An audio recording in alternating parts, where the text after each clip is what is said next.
মন থেকে কিন্তু তারা কেউ ছাত্রলীগ করে না। কার্যত ওই যে হলে থাকলে তো ছাত্রলীগের মিছিল মিটিং করা লাগবে। এখন সেই সময় এমন একটা পরিস্থিতি ছিল, আমার প্রতিবাদ করারও সুযোগ ছিল না, যে কারণে ছাত্রলীগের সাথে ছিলাম।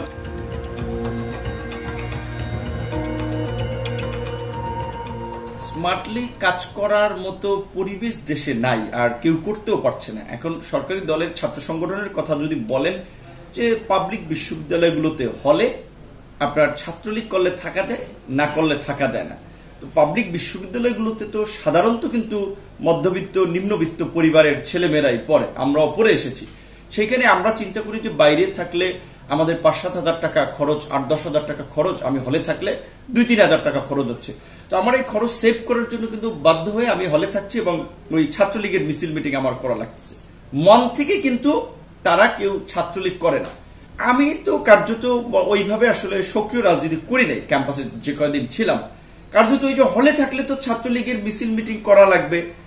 এখন সেই সময় এমন একটা পরিস্থিতি ছিল, আমার প্রতিবাদ করারও সুযোগ ছিল না, আমার ওই ধরনের নেটওয়ার্কও ছিল না, যে কারণে ছাত্রলীগের সাথে ছিলাম। ছাত্রলীগ একটা পদও দিয়েছে, কিন্তু কার্যত এই ছাত্রলীগের কার্যক্রম দেখে কোনো ছাত্র ছাত্রলীগ করতে পারে না। যে আপনি গত কয়েক বছরে যদি ছাত্রলীগের কর্মকাণ্ড দেখেন, যে 2019 সালে বুয়েটে একজন ছাত্রকে নির্মমভাবে পিটিয়ে হত্যা করলো। 2012 সালে জাহাঙ্গীরনগর বিশ্ববিদ্যালয়ের জুবাইর নামক একজন ছাত্র, পটুয়াখালীর ছাত্র ছিল, ইংরেজি বিভাগের ছাত্র, তাকে মেরে ফেললো।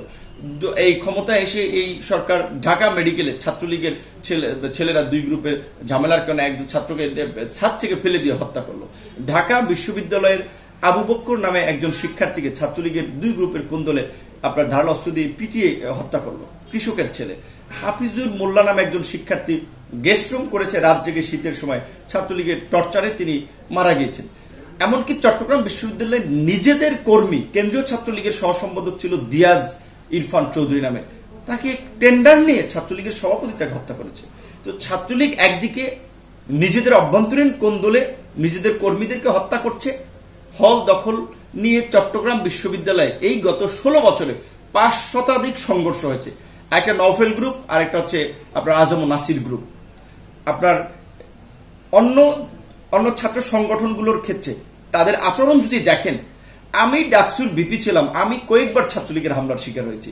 ক্যাম্পাসে ভিন্ন মতের এমন কোন ছাত্র সংগঠন নাই যারা ছাত্রলীগের হামলা অত্যাচার নির্যাতনের শিকার হন নাই। তো ছাত্রলীগ তো কার্যত ছাত্রদের জন্য কাজ করে, কিংবা ছাত্রদের সংগঠন, ছাত্র বান্ধব চিন্তা ভাবনা করে, এটা বলা যায় না। বিপরীত দিকে ছাত্র দল যারা এখন করে, তারা কিন্তু জানে যে ছাত্র দল কিংবা ছাত্র অধিকার পরিষদ কিংবা অন্যান্য বিরোধী ছাত্র সংগঠন করলে ক্যাম্পাসে গেলে ধাওয়া পাল্টা দর শিকার হওয়া লাগতে পারে, হলে থাকা যাবে না, হামলা মামলার ঝুঁকি আছে, পরীক্ষা দিতে গেলে হামলার শিকার হয় অনেক জায়গায়, এরকম অহরহ কিন্তু ঘটনা আছে।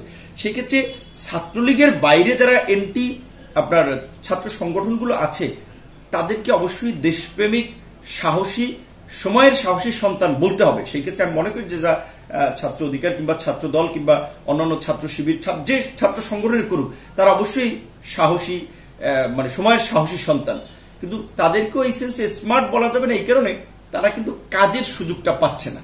ছাত্রলীগ যেভাবে ধরেন বিশ্ববিদ্যালয়ের ফান্ড পাচ্ছে, সরকারি সুযোগ সুবিধা পাচ্ছে, তারা যেভাবে কাজ করার সুযোগ আছে, বিরোধী ছাত্র সংগঠনগুলো তো ক্যাম্পাসে যেতে পারে না। সেই ক্ষেত্রে তারা ওই সুযোগটা পাচ্ছে না। তবে ছাত্র দলকে আমি আহ্বান জানাবো যে, যেহেতু ছাত্র দল এখনো বৃহৎ রাজনৈতিক দল বিএনপির একটি ছাত্র সংগঠন, হামলা মামলা উপেক্ষা করেই তাদেরকে ক্যাম্পাসে যেতে হবে। এবং আপনার কথা আছে যে টিট ফর ট্যাট, ইট্টি মারলে পাটকেলটি খেতে হয়। সো ছাত্র দলকে যদি আঘাত করে, ছাত্র দলেরও টিকে থাকার জন্য পাল্টা আঘাত করে টিকে থাকতে হবে। কারণ আপনি বারবার মার খেলে তো আপনার কর্মীরা হতাশ হবে, তারা তো আপনার সাহস হারাবে। সেই ক্ষেত্রে অবশ্যই প্রতিরোধ গড়ে তুলেই কিন্তু ক্যাম্পাসে থাকতে হবে। এবং এই সম্পর্কে বঙ্গবন্ধুর অসমাপ্ত জীবনীতে একটা কথা আছে, অসমাপ্ত জীবনীর 110 নম্বর পৃষ্ঠায় আমরা এরকমটা পড়েছিলাম যে সেই সময় বঙ্গবন্ধু ছাত্রলীগ করতেন, বলছে যে আমরা ঢাকা বিশ্ববিদ্যালয়ে প্রোগ্রাম করব, জগন্নাথ হল, ওই ইসলামিয়া কলেজ, এখন যেটা কবি নজরুল কলেজ, জগন্নাথ কলেজ এবং ঢাকার বিভিন্ন জায়গা থেকে, মিটফোর্ড সলিমুল্লাহ কলেজ থেকে ছাত্ররা ঢাকা বিশ্ববিদ্যালয়ে আসতো, প্রোগ্রাম করবে। এনএসএফ সেই সময় আইয়ুব খানের ছাত্র সংগঠন, আওয়ামী লীগের এখনকার সিনিয়র অনেক নেতা সে সময় এনএসএফ করতেন, আইয়ুব খানের ছাত্র সংগঠন এনএসএফ তখন এই ছাত্রদের উপরে, ছাত্রলীগের কর্মীদের উপরে হামলা করত।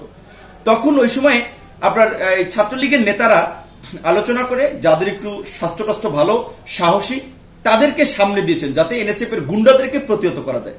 তাহলে বঙ্গবন্ধুই কিন্তু আমাদেরকে ইঙ্গিত দিচ্ছেন, শিখিয়ে দিয়েছেন যে এই ধরনের দুর্বৃত্তদেরকে প্রতিহত করার জন্য। তো কাজে আজকে বিরোধী দলের ছাত্র সংগঠন যারা করে, তারা যদি ছাত্রলীগের এই গুন্ডামির বিরুদ্ধে তারা প্রতিরোধ গড়ে তুলতে না পারে, তাহলে তো তারা টিকবে না।